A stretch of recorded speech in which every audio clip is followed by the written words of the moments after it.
সালাস। আসমা বিনতে ইয়াজিদ বলেন যে আল্লাহর পয়গম্বর বলেন তিনটা জায়গায় মিথ্যা কথা বলা যায়, এর বাইরে মিথ্যা কথা বলা যায় না। মিথ্যা কথা বলা জায়েজ নাই বা হালাল না, তবে ইল্লা ফি সালাস, তিনটা জায়গায় মিথ্যা কথা বলতে পারেন। কয়টা জায়গায়? তিনটা জায়গায়। একটা জায়গা হলো ইউহাদ্দিসুর রাজুলু ইমরাআতাহু লিয়ুরদিয়াহা। শেরপুরে গেছেন, আপনার বেগম বলেছে ভালো একটা শাড়ি কিনে নিয়ে আসবেন। শাড়ি কিনেছেন মাত্র 250 টাকা দিয়ে। কয়শো টাকা? জোরে বলেন, কয়শো টাকা? 250 টাকা দিয়ে শাড়ি কিনে ফেলেছেন, বাসায় চলে আসছেন। এখন যদি বেগমকে এসে বলেন যে তোমার জন্য এই 250 টাকা দিয়ে শাড়ি কিনেছি, তাইলে বেগম চূড়ান্তভাবে রেগে যাবে, বলবে হ্যাঁ হ্যাঁ আপনি আপনার জন্য কত দামি দামি কাপড় কেনেন, কত কিছু কেনেন, আর আমার জন্য মাত্র 250 টাকার শাড়ি, মাত্র 250 টাকা, তাও আবার 3 বছর পরে। কয় বছর পরে?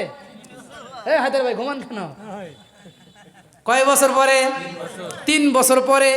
এই জায়গায় যদি আপনি বলেন বেগম শাড়ির দাম হলো 250 টাকা, তাইলে সমস্যা আছে।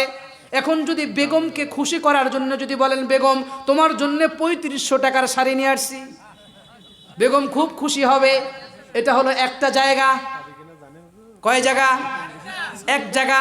ইউহাদ্দিসুর রাজুলু ইমরাআতাহু লিয়ুরদিয়াহা, নিজের স্ত্রীকে খুশি করার ক্ষেত্রে, খুশির ক্ষেত্রে যে কোনো জিনিস হতে পারে। আমি শুধুমাত্র একটা দিয়ে উদাহরণ দিলাম। 2 নাম্বার হলো যুদ্ধের ক্ষেত্রে, যুদ্ধের ময়দানে 2 নাম্বার।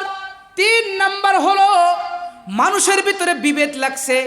এখন এখানে বিভেদটা যদি আপনি যদি একটা মিথ্যা বলার মাধ্যমে ধরেন অমুক আপনার ব্যাপারে এই কথা বলেছে, যদি এটা অমুকের কাছে বলা যায় তাইলে বিশাল তুমুল ঝগড়া হবে।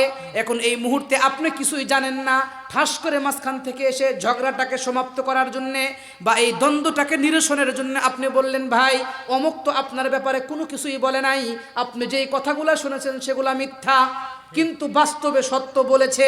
তার মানে 2 ব্যক্তির মাঝে লিয়ুসলিহা বাইনান নাস, 2 ব্যক্তির মাঝে দ্বন্দ্বটা নিরসনের জন্যে, দ্বন্দ্বকে মিটাবার জন্যে যদি কেউ একটু এদিক সেদিক কথা বলে এই জায়গায়, তাইলে কয় জায়গা বললাম? একটা হলো নিজের স্ত্রীকে খুশি করার ক্ষেত্রে। আজকের থেকে বলা শুরু করবেন, ঠিক আছে? কথা বলেন না কেন? বলা শুরু করবেন? বলা যাবে না। তবে 1 নাম্বার। 2 নাম্বার হলো যুদ্ধের ময়দানে ফিল হার। 3 নাম্বার হলো 2 জন ব্যক্তির মাঝে সংশোধনের জন্যে, 2 জন ব্যক্তির মাঝে সংশোধনের জন্যে। তাইলে এবার বলেন 3 নাম্বার উত্তম কারা? ওই সমস্ত ব্যক্তিরা যাদের দিলগুলা স্বচ্ছ এবং কথায় সত্যবাদী।